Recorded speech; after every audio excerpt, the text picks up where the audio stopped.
Bonjour à tout le monde.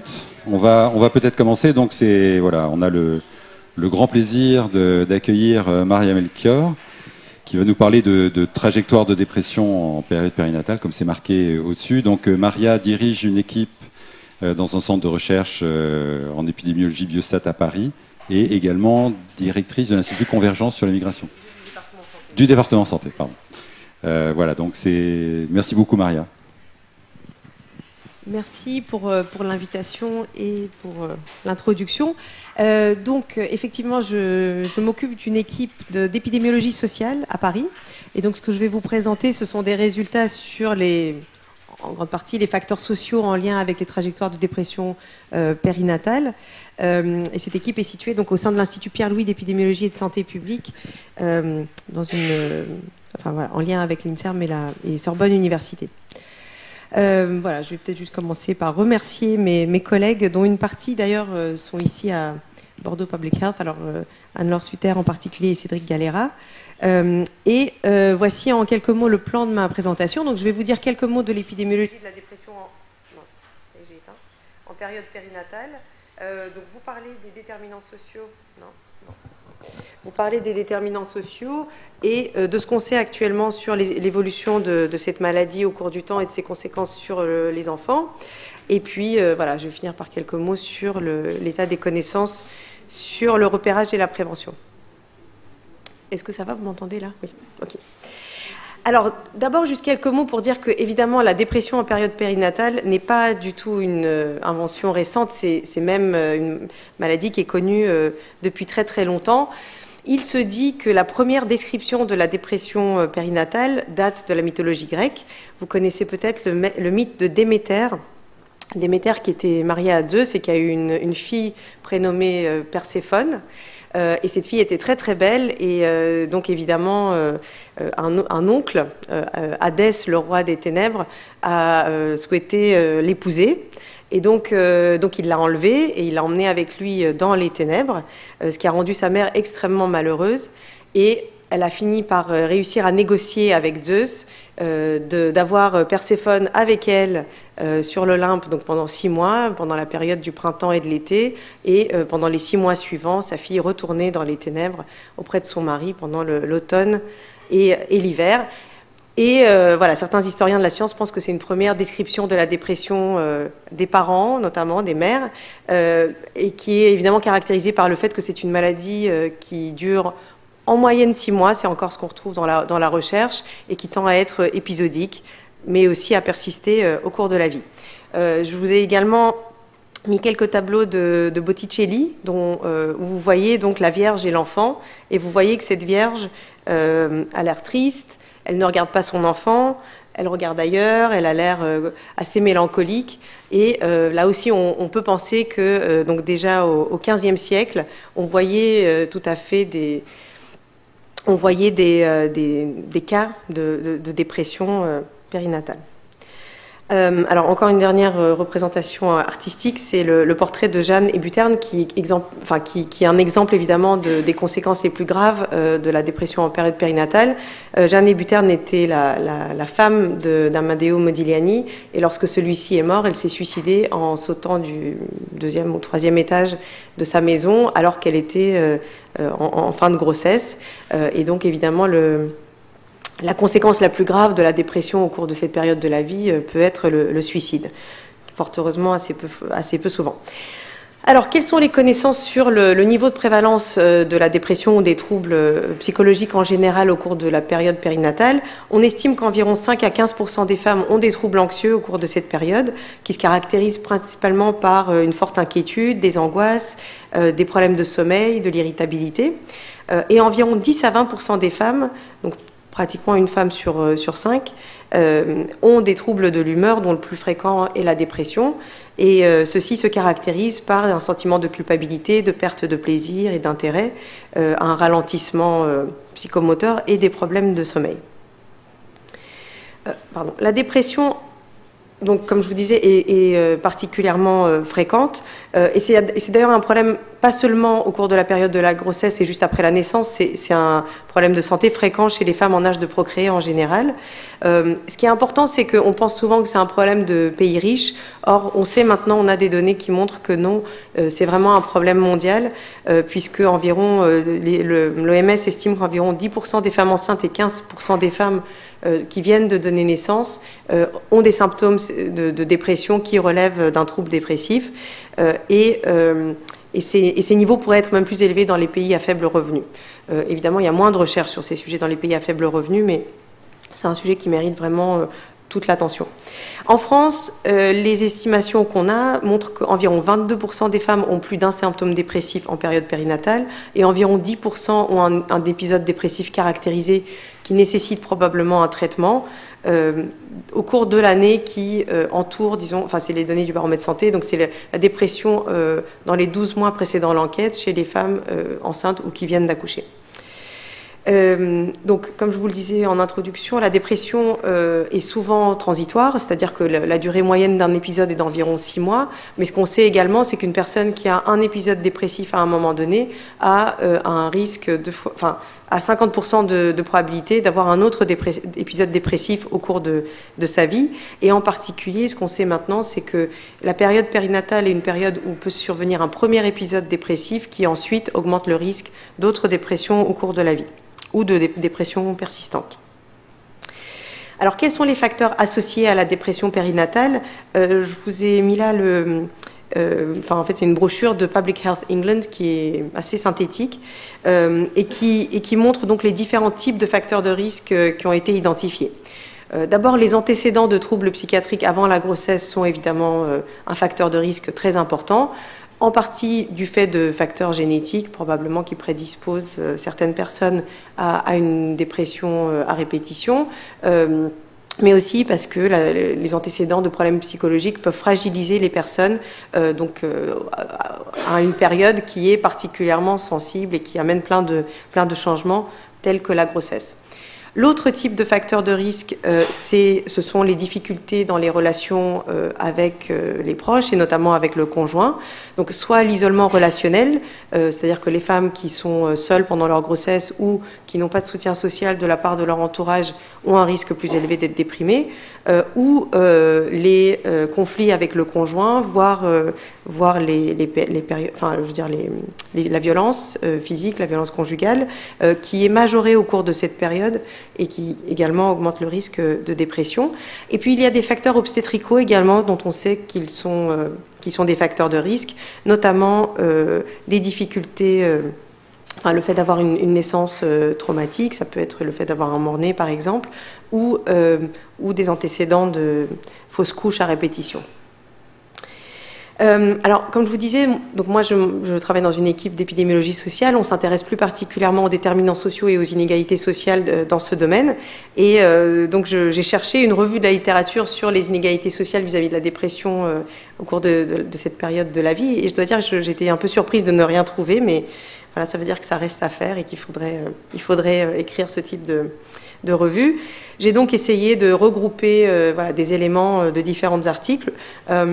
Pour vous dire que différents types d'indicateurs socio-économiques peuvent être associés, il a été montré que différents types d'indicateurs socio-économiques sont associés à la dépression en période périnatale. Tout d'abord, la situation sociale des personnes au moment où elles sont enceintes. Donc on sait que les personnes qui ont un faible niveau de diplôme, un faible niveau qui sont au chômage, qui ont un faible niveau de revenus, ont un risque environ 2 fois plus élevé d'être déprimées que celles qui ont une situation plus favorable. Mais on sait aussi que la situation sociale dans l'enfance, c'est-à-dire le niveau socio-économique des parents, joue également sur la situation, le risque de dépression à l'âge adulte, ainsi que la mobilité sociale entre les générations, en particulier les personnes qui connaissent une mobilité descendante ou qui n'ont pas d'ascension, ou qui sont dans une situation défavorable tout au long de leur vie, ont aussi un risque majoré de dépression. Et puis au-delà de la situation individuelle, le fait de vivre dans un quartier défavorisé, donc le fait de vivre dans un environnement qui est socio-économiquement défavorable est aussi un facteur de risque. Et J'ai ajouté, parce que je vais vous en parler un peu, on sait maintenant aussi que le statut migratoire qui est quelque part un indicateur alors qui est évidemment un marqueur de la trajectoire de vie des personnes, le fait d'avoir migré engendre beaucoup d'expériences diverses, mais c'est aussi très souvent un indicateur supplémentaire de la situation socio-économique des personnes, puisqu'on sait que les immigrés en moyenne ont des niveaux de revenus, d'emploi et des conditions de vie plus défavorables que la population non immigrée, en France comme dans d'autres pays. Donc c'est un facteur de risque supplémentaire, de risque de dépression. Alors, je vais vous montrer donc un certain nombre de travaux que nous avons menés dans l'équipe pour étudier les déterminants sociaux des difficultés psychologiques et de la dépression pendant la période périnatale.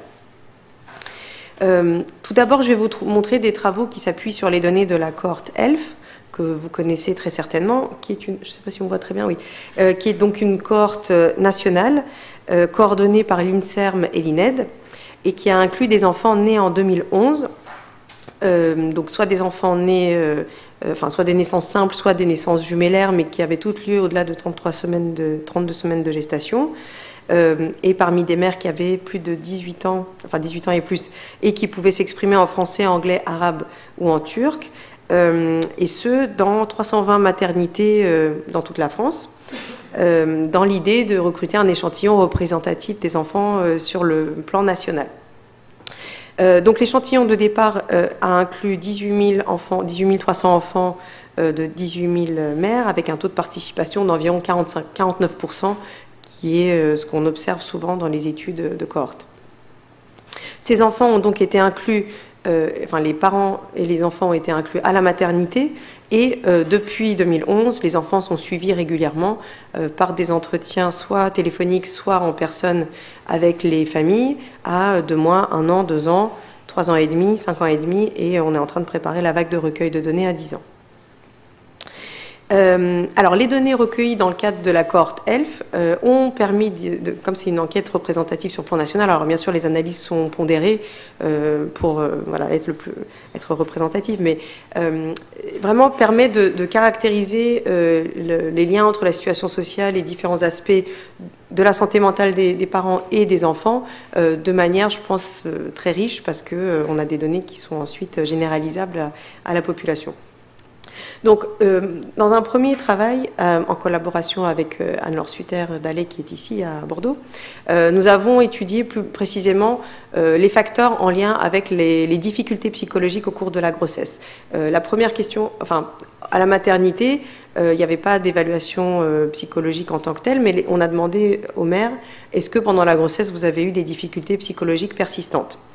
Et ce que vous voyez ici, c'est qu'un certain nombre de facteurs connus ont été retrouvés comme étant associés donc, au fait d'avoir des difficultés psychologiques importantes, et notamment le fait que la mère bénéficie de la couverture maladie universelle, c'est-à-dire qu'a priori elle a des revenus faibles ou est dans une situation particulièrement précaire. Voilà, les autres facteurs étaient des facteurs qui sont connus dans la littérature, comme les difficultés de santé, les caractéristiques du suivi de grossesse. Alors évidemment, on ne sait pas si c'est la dépression, le fait d'avoir des problèmes psychologiques qui fait que les femmes sont moins bien suivies, ou un suivi inadéquat qui fait qu'elles vont moins bien. Néanmoins, il y a une association et des caractéristiques psychologiques, notamment le fait que la grossesse n'était pas souhaitée au moment où elle est survenue. Donc je vous ai dit qu'on s'intéressait aussi maintenant dans l'équipe plus particulièrement à la situation des femmes immigrées dont l'état de santé en France est relativement mal connu, et en particulier en population générale. La plupart des données que nous avons en France sur la situation des populations immigrées concernent des populations très précaires, voire en situation irrégulière, etc. Et en fait, on connaît mal les variations d'état de santé. Les immigrés, c'est 10% de la population en France. Les descendants d'immigrés, donc les personnes qui ont au moins un parent qui était lui-même immigré, c'est aussi 10% de la population. C'est une partie majeure des personnes qui résident en France. Or, en fait, on connaît assez mal le détail de leur état de santé.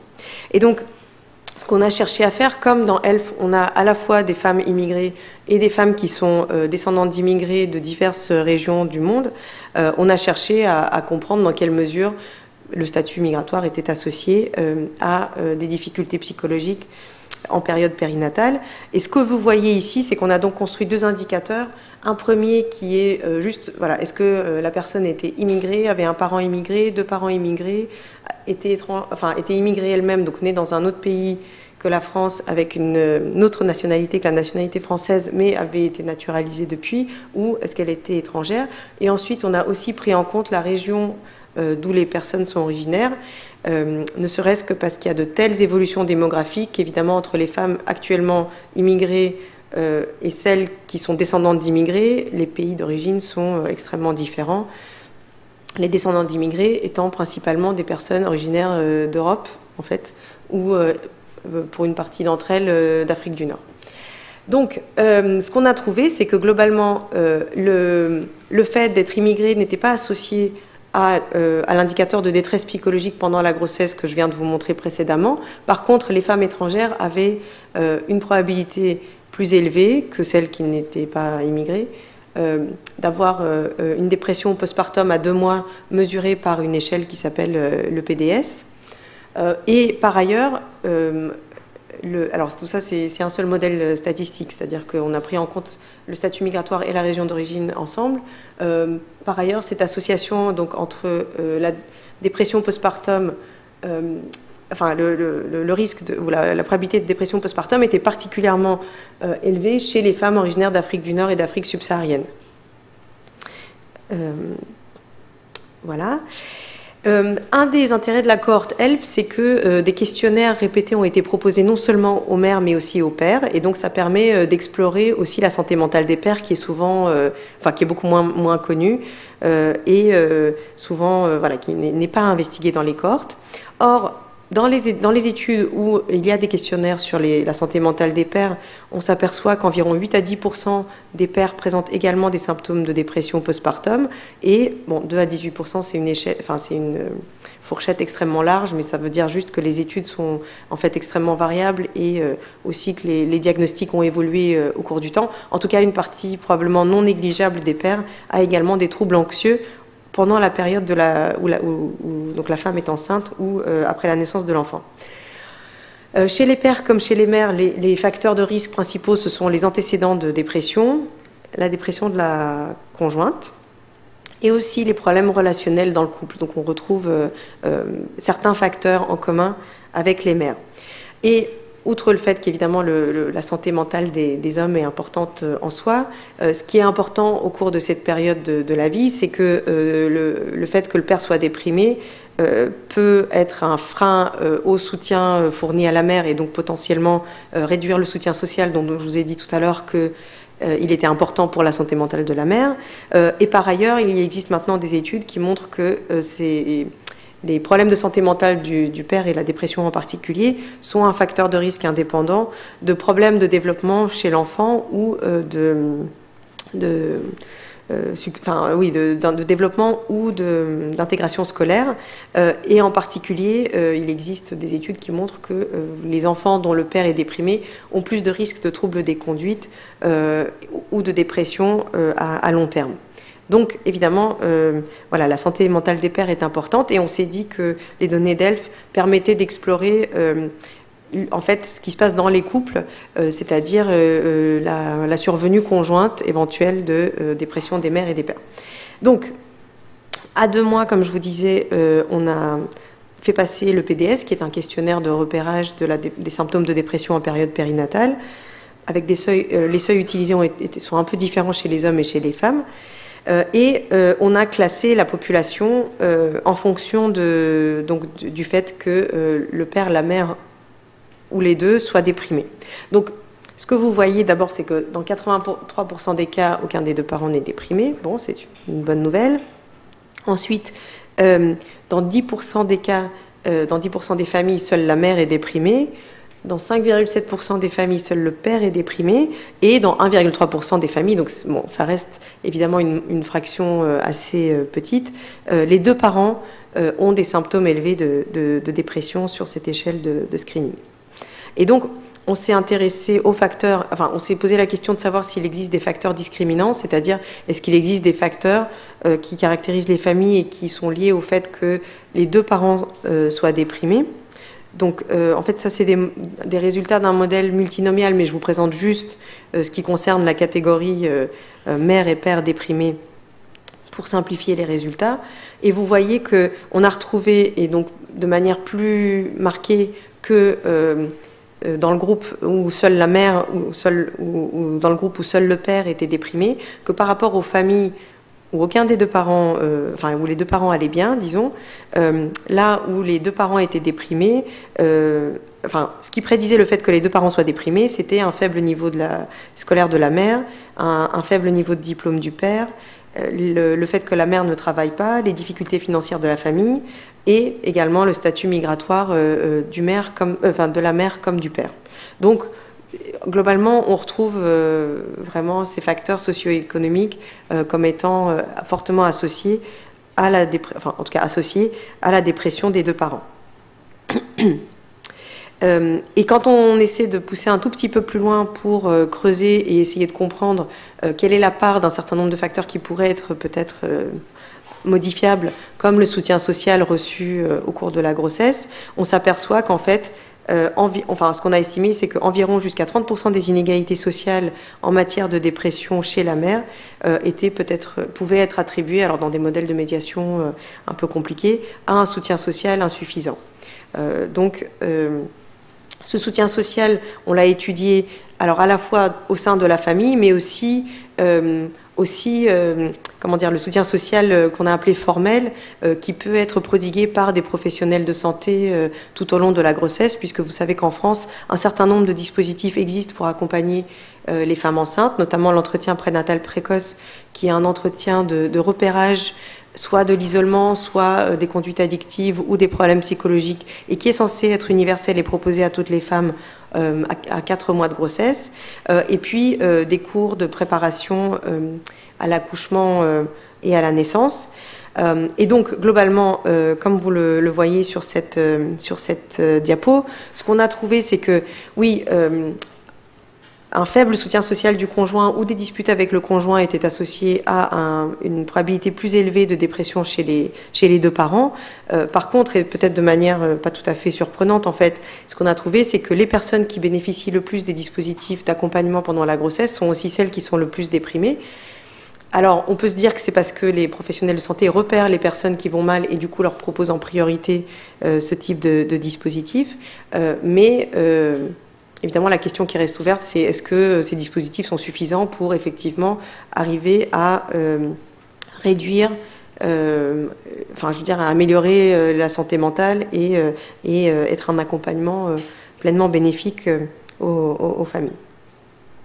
Ça, d'ailleurs, c'est des résultats qui ont évidemment beaucoup surpris ou, disons, qui ne sont pas très satisfaisants pour nos collègues qui travaillent en périnatalité, puisque, évidemment, alors, c'est pas du tout, c'est des analyses complètement biaisées, enfin, je veux dire, même si on fait des scores de propension, etc., les caractéristiques des familles qui qui ont un entretien prénatal précoce, enfin des mères qui ont un entretien prénatal précoce et celles qui n'en ont pas, sont différentes, et c'est d'ailleurs ce qu'on a essayé je vous montrerai plus tard, mais en gros, nos collègues cliniciens nous ont dit mais non, ça veut dire qu'au contraire, enfin non seulement c'est pas efficace, mais en plus les gens vont encore plus mal si on leur fait un entretien prénatal précoce. Évidemment, c'est pas du tout la conclusion de ces résultats. C'est plutôt que les personnes sont probablement sélectionnées et que il faudrait bien sûr des données plus détaillées et probablement d'une nature expérimentale pour vraiment essayer de savoir si ces dispositifs qui existent apportent un bénéfice aux femmes qui ont déjà des problèmes psychologiques pendant la grossesse. Alors je vais maintenant passer à la deuxième partie qui porte plus sur les conséquences de la dépression en période périnatale sur les enfants. Et là, ce sont des résultats qui proviennent des données de la cohorte EDEN, qui est une autre cohorte de naissance mise en place en France, qui a été mise en place en 2002, et là, à la différence d'ELF, pendant la grossesse. Donc les femmes ont été recrutées à 24 semaines d'aménorrhée. Elles ont été suivies 4 fois en tout pendant la grossesse. Puis, ce que vous voyez là, c'est les données recueillies. Alors en fait, les données ont été recueillies jusqu'à l'âge de 10 ans, mais dans les analyses que je vais vous présenter, on a uniquement travaillé sur les données recueillies jusqu'à l'âge de 5 ans. Et l'intérêt particulier de cette étude, c'est que donc, la dépression des femmes, alors là, il n'y a pas de données sur les hommes, malheureusement, mais en tout cas, la dépression des mères a été mesurée de manière répétée, ce qui permet à la fois d'étudier l'évolution au cours du temps et aussi s'intéresser sur les conséquences pour l'enfant. Donc voilà, alors là, je vais vous montrer les travaux de ma collègue Judith Van den Waarden, qui a donc estimé des trajectoires au cours du temps entre la grossesse et lorsque l'enfant avait 5 ans, les trajectoires de dépression chez les femmes. Et donc ce que vous voyez, c'est que, bon, évidemment, 60% des femmes n'ont pas de symptômes. Alors ce que je n'ai peut-être pas dit, c'est que voilà, les échelles utilisées pour mesurer la dépression, c'est donc soit le PDS à 2 mois et pendant la grossesse et juste après, soit une échelle qui s'appelle le CESD, qui est aussi très couramment utilisée dans les études. Donc d'abord, 60% des femmes n'avaient pas de signes de dépression, donc ça c'est plutôt une bonne nouvelle. 25% avaient des symptômes dépressifs intermédiaires, donc pas tout à fait des symptômes dépressifs qui relèvent des diagnostics du DSM et de la dépression majeure caractérisée, mais néanmoins elles avaient toujours des dépressions, enfin elles avaient de manière répétée quelques symptômes dépressifs. Ensuite, on avait 3,6% des femmes qui n'étaient déprimées que pendant la grossesse. Et ça, c'est particulièrement intéressant parce que vous connaissez sans doute les hypothèses qui existent actuellement sur la dépression et le stress pendant la période de la grossesse comme étant très impliqués dans le développement du fœtus par des mécanismes biologiques, etc. Donc, on avait ce petit groupe de femmes qui n'étaient déprimées qu'à ce moment-là, mais c'était intéressant de pouvoir les identifier. Et un groupe donc, de 4,6% des femmes qui n'étaient pas vraiment déprimées pendant la grossesse, mais qui étaient par contre déprimées quand l'enfant était à l'école maternelle. Et ensuite, 4,6% des femmes qui étaient déprimées tout au long du suivi. Et donc, on a mis en lien ces trajectoires avec différents indicateurs du développement de l'enfant. D'abord, une mesure du comportement des enfants à l'âge de 5 ans, qui s'appelle le SDQ et qui mesure donc soit les difficultés, en fait qui inclut 5 sous-échelles: les troubles émotionnels, les troubles du comportement, les troubles relationnels avec les pairs, le comportement prosocial qui est plutôt là, l'empathie, le fait d'être en lien avec les autres, etc. et l'hyperactivité, inattention. Et ensuite, ces différents ces 5 sous-échelles peuvent être regroupées pour ce qui constitue le score total de difficulté de l'enfant. Et globalement, ce que vous voyez, c'est qu'on a observé, donc, que, évidemment, par rapport, le groupe de référence n'est pas indiqué ici, mais c'est les femmes qui n'étaient pas déprimées pendant le suivi. Par rapport à ce groupe-là, les femmes qui étaient toujours déprimées, donc en bleu, sont celles dont les enfants ont les scores de difficulté les plus élevés, c'est ce qu'on attendrait. Mais ce qu'on a aussi observé, et ce qui est peut-être un peu moins étudié, c'est que les femmes qui avaient des symptômes donc uniquement pendant la petite enfance dont leurs enfants avaient aussi plus de difficultés. Bon, là, on peut penser qu'il y a peut-être un lien temporel particulièrement fort. Mais par contre, les femmes qui avaient des symptômes intermédiaires, donc pas tout à fait une dépression clinique majeure, mais néanmoins qui, tout au long du suivi, n'allaient pas très très bien, leurs enfants aussi avaient plus de difficultés. Et évidemment, à l'échelle de la population, c'est ce groupe-là, c'est 25% des femmes, comme je vous le disais, alors que celles qui sont déprimées de manière clinique, c'est moins de 5%. Et donc, à l'échelle de la population, c'est ce groupe intermédiaire, évidemment, qui contribue probablement au plus grand nombre de cas de difficultés psychologiques chez les enfants. On a également étudié le lien entre ces trajectoires de dépression et le QI des enfants, qui a été mesuré à 5 ans par un neuropsychologue. Et vous voyez que là aussi, donc évidemment tout ça, ce sont des résultats ajustés sur un certain nombre de covariables, et en particulier les caractéristiques socio-économiques des familles. Et vous voyez que, alors là on ne voit pas d'excès de risque chez les enfants dont les mères ont des symptômes intermédiaires, mais par contre, les enfants dont les mères ont des symptômes persistants de dépression ont en gros, attendez que je vois, jusqu'à 6 ou 7 points de QI de moins, in fine, et en particulier, peut-être, la différence est peut-être pas statistiquement significative, mais on a l'impression que le QI verbal est encore plus atteint, comment dire, oui, que c'est plus marqué pour le QI QI verbal que pour le QI performance, mais en tout cas, ces enfants déjà à l'âge de 5 ans ont des performances cognitives qui sont moindres que ceux dont les mères ne sont pas déprimées. Donc, on est en train d'étudier, alors je n'ai pas de résultats encore à vous présenter, mais évidemment les données de la cohorte ELF vont permettre de suivre les enfants au long cours.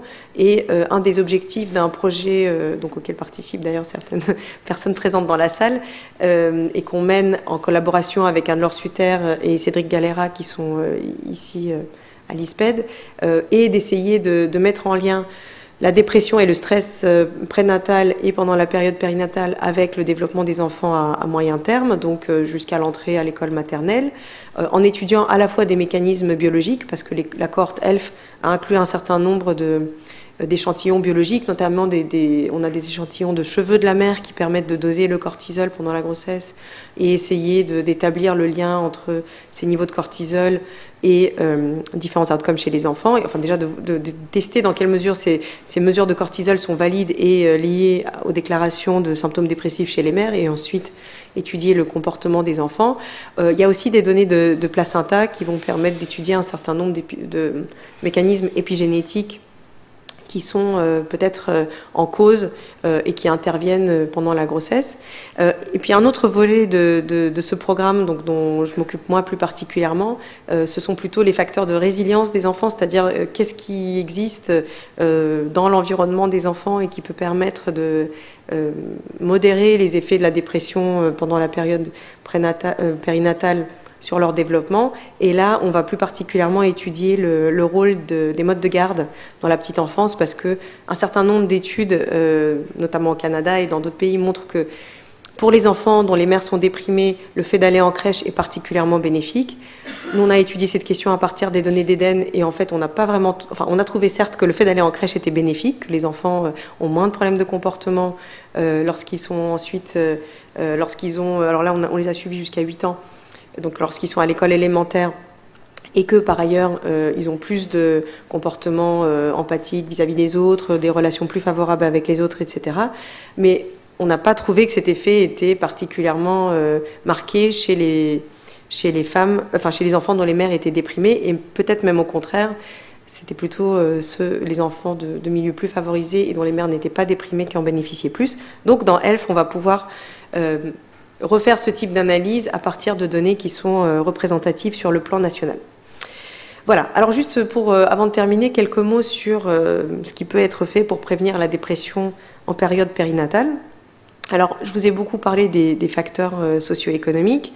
Il existe dans d'autres domaines de la santé des études qui sont faites c'est-à-dire qui repose sur l'idée de faire des transferts d'argent aux familles dans le but d'essayer d'améliorer leur santé ou le suivi médical de leurs enfants. Ce sont des études qui sont assez développées dans les pays à faible ou moyen revenu, mais qui existent également aux États-Unis, par exemple. Dans le domaine de la santé périnatale, je ne connais pas d'études qui a spécifiquement visé à proposer aux familles un revenu supplémentaire en espérant que ça permettrait d'améliorer leur santé.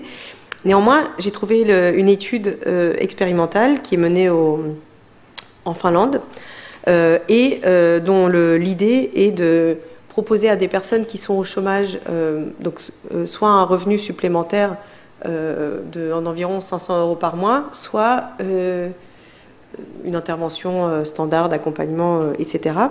Et ce que montrent les premiers résultats de cette étude, donc qui est assez récente et dont le suivi est pour l'instant relativement bref, c'est que, c'est une étude menée par des économistes pour voir si les gens retournent plus travailler, si on leur donne un revenu supplémentaire ou pas, mais, et ça semble pas tout à fait, c'est les colonnes tout en haut, on ne voit pas vraiment d'effet majeur sur l'emploi. Bon, on voit un effet sur le revenu. Évidemment, les gens, si on leur donne de l'argent, ils ont plus d'argent que si on ne leur en donne pas. Bon, ça semble logique. Mais ce qui est intéressant, il faut que je le retrouve sur la diapo. Oui, c'est ça. C'est que par contre, quand on compare le niveau de stress auto-déclaré par les personnes et leur niveau de bien-être, peut-être sans grande surprise, on s'aperçoit que quand on donne aux personnes donc dans une situation sociale défavorable un revenu supplémentaire, elles sont moins stressées et semblent aller mieux. Je ne sais pas s'il y aura des évaluations spécifiquement de la dépression dans cette étude. Néanmoins, cette étude appartient à un corpus plus large d'essais randomisés qui montrent que quand on améliore les conditions de vie des gens, leur santé mentale, en tout cas sur ces indicateurs, disons, de stress, bien-être et de dépression, tend à s'améliorer aussi. Mais c'est pas ça qu'on fait avec les femmes enceintes, on leur donne pas plus d'argent pour qu'elles aillent mieux. Ce qui est fait, par contre, et une revue parue dans JAMA récemment a vraiment fait un état des lieux très général. Ce qu'on fait, ou ce qui peut être fait, disons, ce qui a été testé dans des études interventionnelles, et puis parfois j'ai un petit peu généralisé, c'est un certain nombre de dispositifs d'accompagnement des femmes, donc dès la grossesse et ensuite après la naissance de leur enfant, pour essayer de les soutenir au cours de cette période qui peut présenter un certain nombre de challenges. Et donc en particulier, les interventions qui ont été montrées comme étant efficaces dans la littérature, ce sont différents types de thérapies cognitivo-comportementales ou interpersonnelles proposées dès la grossesse à des femmes qui ont donc des antécédents de dépression, parce que ça, on sait qu'elles ont un risque de rechute qui est élevé, qui ont déjà des symptômes dépressifs, ou dans d'autres études, c'est des interventions qui sont proposées à des femmes qui sont seules pendant la grossesse ou avec leur enfant, ou qui ont un niveau de revenus relativement faible.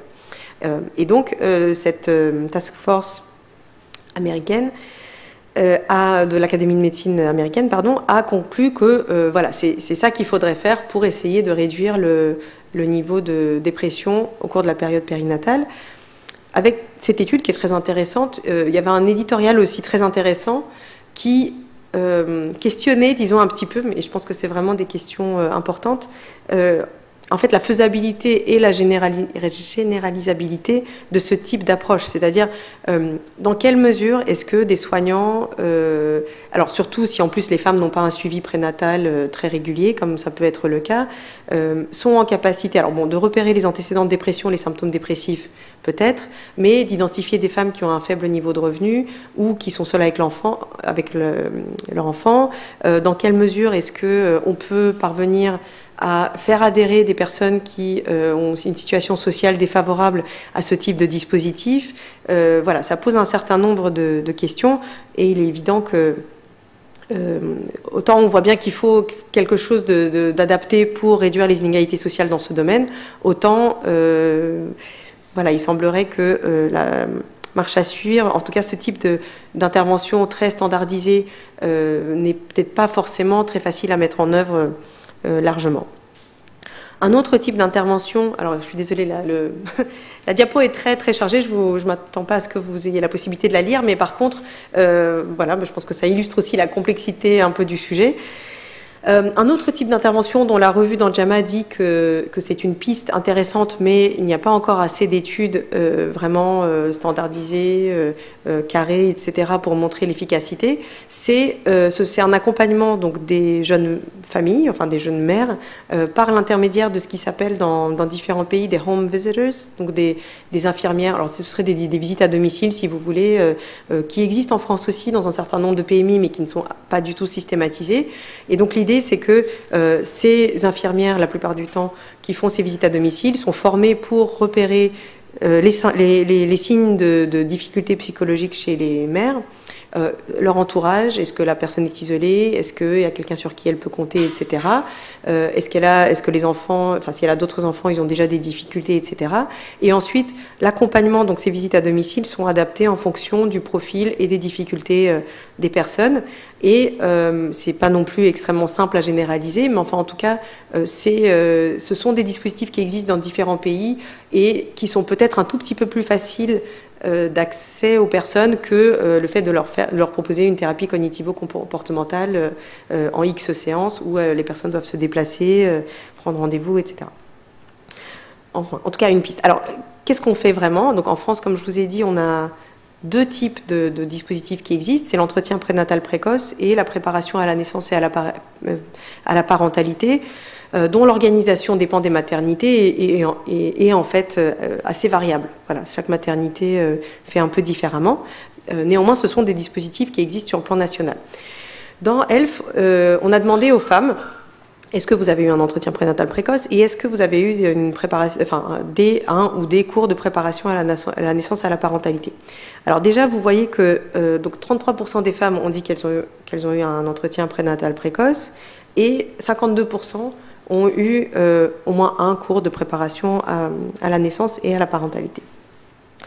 On voit, comme je vous le disais tout à l'heure, que le fait d'avoir des difficultés psychologiques, c'est en bas de ma diapo, là c'est juste voilà, des horaires multivariés, ils sont tous significatifs. Voilà, j'ai exclu, pour simplifier, pour que la diapo soit pas trop compliquée, les résultats qui n'étaient pas significatifs. Donc vous voyez que les femmes qui ont des difficultés psychologiques ont une probabilité plus élevée d'avoir accès à un de ces deux dispositifs, ainsi que pour les cours de préparation à la naissance. Non, pardon. Bon, voilà. C'est les femmes qui ont des difficultés psychologiques. Par contre, ce que vous voyez aussi, dans la première colonne tout en haut, c'est que ces dispositifs bénéficient aussi, alors majoritairement, et en particulier les cours de préparation aux femmes qui sont primipares, donc celles qui ont déjà des enfants participent beaucoup moins. Mais, ces dispositifs bénéficient principalement à des femmes qui ne sont pas immigrées, qui ont un niveau de diplôme supérieur, enfin équivalent au moins ou supérieur au baccalauréat, qui travaillent, qui ne sont pas au chômage, et qui n'ont pas la CMU. Donc, ça veut dire que, alors que c'est des dispositifs universels et qui sont censés permettre à donc toutes les femmes et peut-être encore plus celles qui sont un peu éloignées du système de santé d'être accompagnées pendant la grossesse, en fait, en réalité, c'est un peu l'inverse ce qui se passe, mais c'est ce qu'on voit dans énormément d'études sur les inégalités sociales de santé, c'est-à-dire que dès qu'il existe un dispositif spécifique pour les personnes, en fait, c'est toujours celles qui sont les plus favorisées qui s'en saisissent et qui l'utilisent. Alors, on ne sait pas évidemment pourquoi les femmes n'ont pas fait d'entretien prénatal précoce. Est-ce que c'est parce que la sage-femme ne leur a pas proposé ou parce qu'elles ne sont pas venues au rendez-vous? On ne sait pas, mais en tout cas, il y a quand même un problème, d'augmentation des inégalités sociales avec ces dispositifs qui existent de manière universelle, en tout cas nationale, et qui ne prennent pas en compte cette dimension inégalité sociale. Alors, ce qu'il faut dire, bien sûr, c'est que ce sont des données déclarées par les femmes. Donc moi, une question, et voilà, on a des débats là-dessus avec les collègues qui travaillent en périnatalité sans cesse. Moi, la première chose que j'ai dit, c'est est-ce que vraiment une femme sait si elle a eu un entretien prénatal précoce quand on lui demande? Est-ce que c'est si évident que ça? Alors, c'est un entretien qui dure 45 minutes, qui est assez détaillé, etc. Donc, évidemment, les collègues obstétriciens ou psychiatres disent bien sûr qu'on sait si on a eu ce dispositif. Moi, je pense que voilà, ça peut être questionné quand même. Mais en principe, dans pas très longtemps, les données d'ELF vont être chaînées aux données du SNIRAM. Et donc, alors pour la période de la grossesse, plus ensuite pour le suivi ultérieur.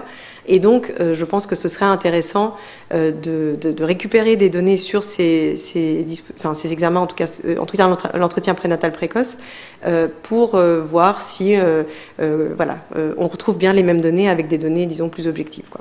Enfin, les mêmes résultats. Voilà. Alors, donc je vous ai, pour revenir juste un instant au dispositif qui existe, l'Académie de médecine américaine conseille de mettre en place des thérapies cognitivo-comportementales pour aider les femmes qui ont des difficultés psychologiques pendant la grossesse. En fait, il n'y a pas beaucoup de données là-dessus, mais on a un certain nombre d'éléments quand même sur le fait que, globalement, la psychothérapie, qui peut être très efficace, bien sûr, en cas de dépression, n'est pas toujours efficace de la même manière selon la situation sociale des personnes, et en particulier pour les personnes moins diplômées, ça pourrait être moins efficace. Alors, est-ce que c'est parce que les personnes adhèrent moins, font des thérapies plus courtes, n'ont pas accès... Alors évidemment, tout ça dépend aussi beaucoup du système de santé. Comme vous imaginez bien, c'est des études qui sont principalement américaines, mais il me semble que c'est un domaine qu'il faudrait peut-être un petit peu creuser. C'est dans quelle mesure est-ce que les interventions qui existent déjà dans le système de santé ont des effets équivalents ou pas, selon la situation sociale des personnes, parce que je pense qu'on travaille collectivement pas beaucoup sur le rôle du système de santé dans les inégalités sociales, dans différents domaines, et notamment dans le domaine de la santé mentale. Voilà, juste pour finir, une autre approche qui... Enfin, donc, l'absence de soutien social, c'est un élément très important dans les inégalités sociales vis-à-vis de la dépression. Alors évidemment, le fait de se sentir isolé fait partie de la maladie. Donc c'est vraiment compliqué de savoir dans quelle mesure c'est la perception du fait d'être tout seul ou l'absence effective de soutien qui contribue à la maladie, ou dans quelle mesure est-ce que les personnes s'isolent quand elles vont mal. Tout ça est lié. Néanmoins, il y a quand même des études longitudinales qui montrent que l'absence de soutien social est antérieure aux symptômes de dépression. Donc on peut penser que c'est quand même un mécanisme dans la survenue des symptômes. Et donc, Peggy Toit, une chercheure américaine, a beaucoup écrit sur comment renforcer le soutien social, l'estime de soi aussi et le sentiment de maîtrise des personnes, en particulier en situation sociale défavorable, parce que ces éléments sont vraiment clés dans la survenue de problèmes psychologiques ultérieurs. Nous, dans l'équipe, on a un peu travaillé sur une manière peut-être de renforcer le soutien social et l'estime de soi des personnes, c'est le fait d'avoir une activité physique au cours de la grossesse. Alors ça peut paraître un peu anecdotique, mais on sait très bien que l'activité physique permet de diminuer les symptômes de dépression, permet de maintenir les personnes en bonne santé au long cours. Alors peut-être que c'est en grande partie biologique et physiologique, voilà. Mais il y a aussi, dans une revue systématique de la littérature donc faite par Aurélie Nakamura, qui est doctorante dans l'équipe, il semble aussi que des activités plus collectives et où les femmes sont amenées à être en groupe avec d'autres, et bien sûr des activités qui sont adaptées à la période de la grossesse, peuvent être particulièrement bénéfiques pour prévenir la dépression ultérieure. Donc c'est peut-être quelque chose à réfléchir en termes de prévention. Voilà. Bon. Voilà, et puis je terminerai juste en revenant à une référence littéraire. Voilà, une référence littéraire qui est tirée de Terre des Hommes d'Antoine de Saint-Exupéry, que vous connaissez peut-être, et qui, à mon sens, illustre le fait qu'avec l'ensemble des connaissances qu'on a sur les facteurs de risque de la dépression, les inégalités sociales dans le domaine et l'impact important donc sur les femmes elles-mêmes, leurs conjoints, mais aussi sur leurs enfants, on sent bien qu'il y a une perte de chance et un cumul de difficultés dont toutes les familles n'arrivent pas à se sortir et qui a des effets intergénérationnels qui peuvent être très marqués. Je pense que c'est ce qui exprime en partie cette citation d'Antoine de Saint-Exupéry. Voilà, je vous remercie pour votre attention.